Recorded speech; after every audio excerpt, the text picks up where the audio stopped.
All right, hey everyone. It's April the 13th, the year 2017, and it's Thursday, and I wanted to do an update video on Skylar Barbeau. That's his address. I pray you guys take the time to write him a letter, write him an encouraging letter, let him know that we have not forgot about him, nor will we ever forget about him or turn our backs on him. He served as a Marine in the United States military. They have now tried to label him a domestic terrorist and associate him with ISIS. So I pray that you guys write him a letter and let him know that we care about him and we're not going to turn our backs on him. Also, it's a very important day for Skylar tomorrow. I believe he's going to be asking the judge to go pro se. This is, I believe, something that was posted by his mom. My wife forwarded this to me. It says, via Stacy Barbeau, hearing for Skylar Barbeau on Friday at 3 p.m. That would be tomorrow. It will be a very difficult one as he, Skylar Barbeau, is asking the judge to go pro se and will be telling him just what he thinks of his attorney, who will be standing right next to him. Very awkward. But he's very determined. The judge may not grant this petition, though. Please pray, spread the news. Also, can anyone go? I need someone to go with. Stacy Barbeau. So if you're in Seattle and you can go to the courtroom or the courthouse and you can accompany Stacy Barbeau, I pray that you do that. I pray that you pack that courthouse, look up and find out, the address. I'm in Texas, so I won't be able to go. But if it was local in my area, I would take a day off work and I would accompany Stacy Barbeau. Skylar has been blessed with one hell of a mother. May we all have moms like Skylar Barbeau has. We talked about a variety of things tonight. One of them is Skylar Barbeau heard of Laura Caldwell on Coast to Coast. He talked about the Innocence Project, and I don't know if you guys want to help reach out to Laura Caldwell if she would possibly take a look at Skylar Barbeau's case. He believes in the Second Amendment. He took an oath to the Constitution. He defends liberty and freedom for this country. He believes shall not be infringed, means exactly what it says. And so please continue to pray and write to Skylar Barbeau. And if you know Laura Caldwell, he did mention her name. The other thing that we talked about is this is an article that Skylar Barbeau wrote and Gary Hunt posted on his website. It's called Honor Bound, Not Enough. And you'll see down here in probably the the sixth paragraph, it refers to a KIRO 7 News out of Seattle, Washington, interviewed FBI agent Frank Montoya Jr. Well, first of all, he works for the FBI. That tells me he works for one of the most satanic, corrupt, reprobate, tyrannical, piece of garbage organizations on this planet. And I'm talking about the FBI. And the Department of Justice and the FBI have absolute devils working for them. And I'm not exaggerating. And Frank Montoya Jr. is an absolute devil. And I want to show you guys a news article they did about Skylar trying to label him a domestic terrorist and relate him to ISIS. But in any event, I pray that you read this article. It's on outpostoffreedom.com. Click on Skylar Barbeau section, and it'll take you right there. I'll put the link in the information bar as well. Skylar Barbeau is a very articulate writer.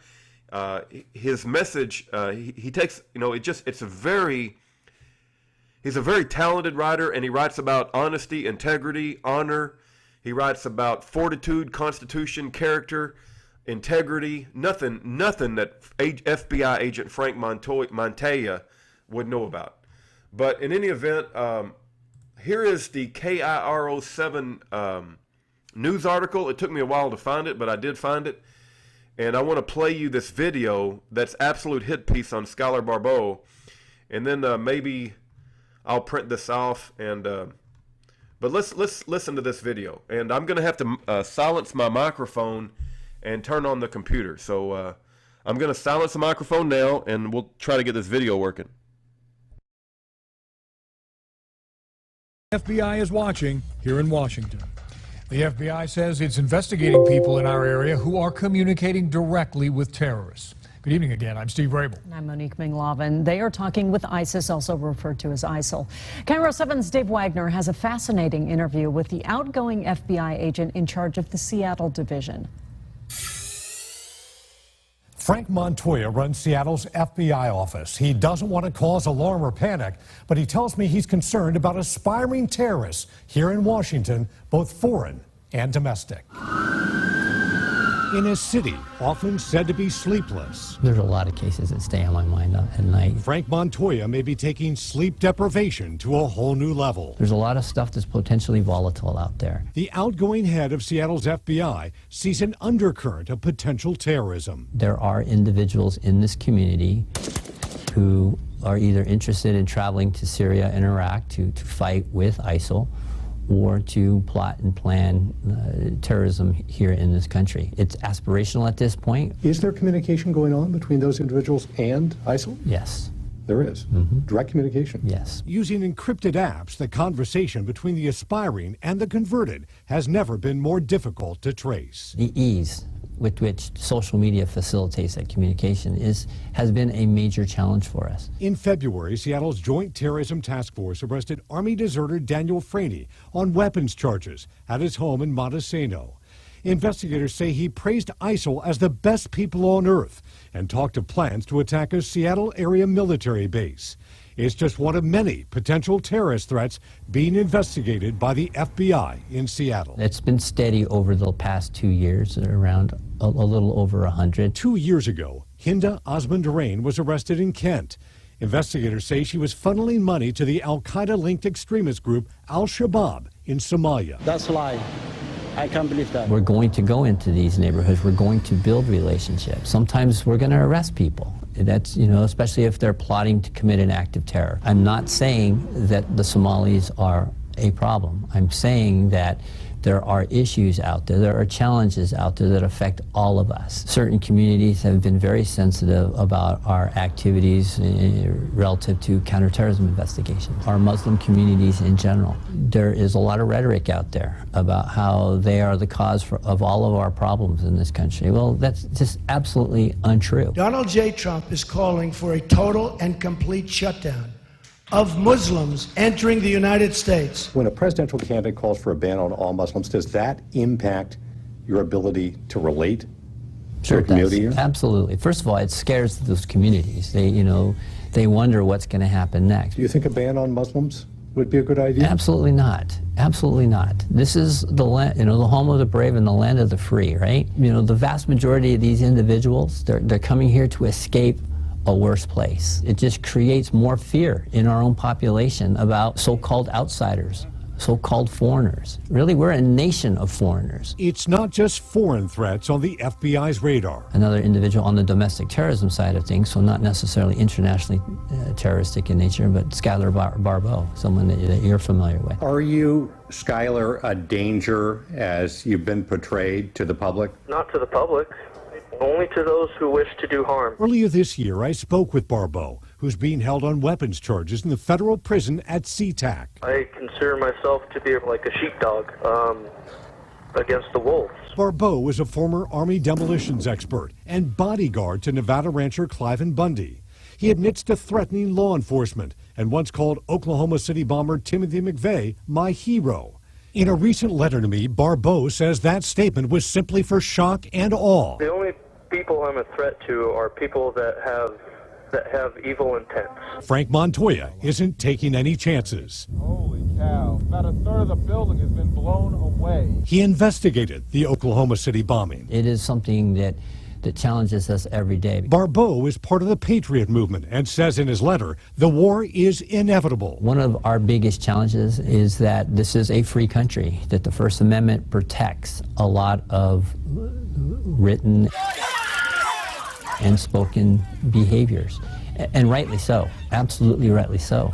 But it sometimes makes it difficult for us to be able to draw that line. Do you believe they're distorting the Constitution, and do you believe that they are a legitimate threat to this country? Yes, they are distorting the Constitution, and yes, they can be a threat to this country. As Frank Montoya says goodbye to the FBI, he's hoping for a better night's sleep and calm waters for the people on Puget Sound. I don't want to alarm the community where there's no sense in alarming them, but it's also one of those things that could explode tomorrow. And I mean that literally as well as figuratively. Frank Montoya has been with the FBI for 25 years. The man taking his place, J. Tab Jr., has a background in counter. Upset neighbors in.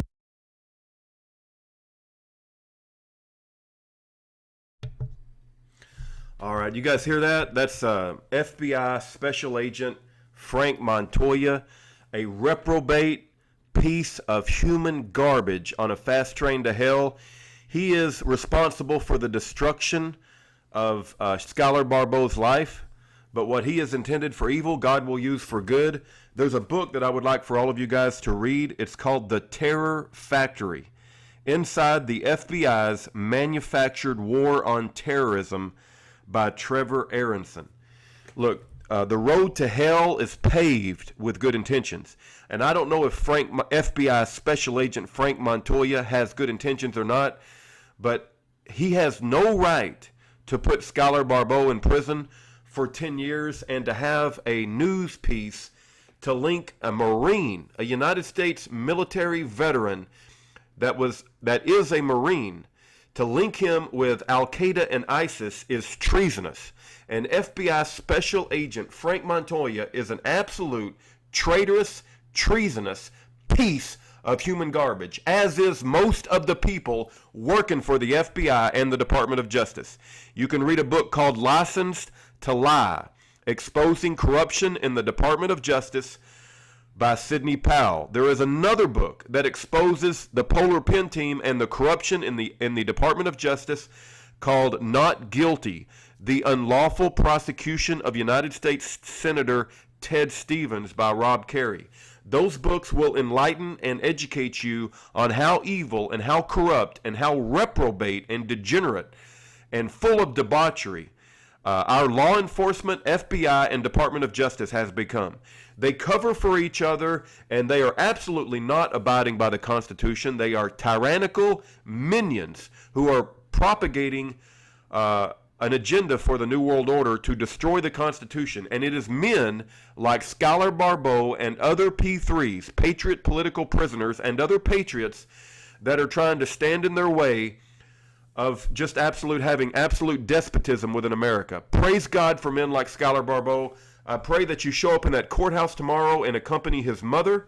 I pray that you write Scholar Barbeau a letter. He does need an absolute miracle to not go to prison. And he's going to need an absolute miracle in that courtroom. Please keep Scholar Barbeau in your prayers. Write him a letter. Tell all your friends about him. Don't turn our backs on Scholar Barbeau or other patriots who need us now. Thank you for your time.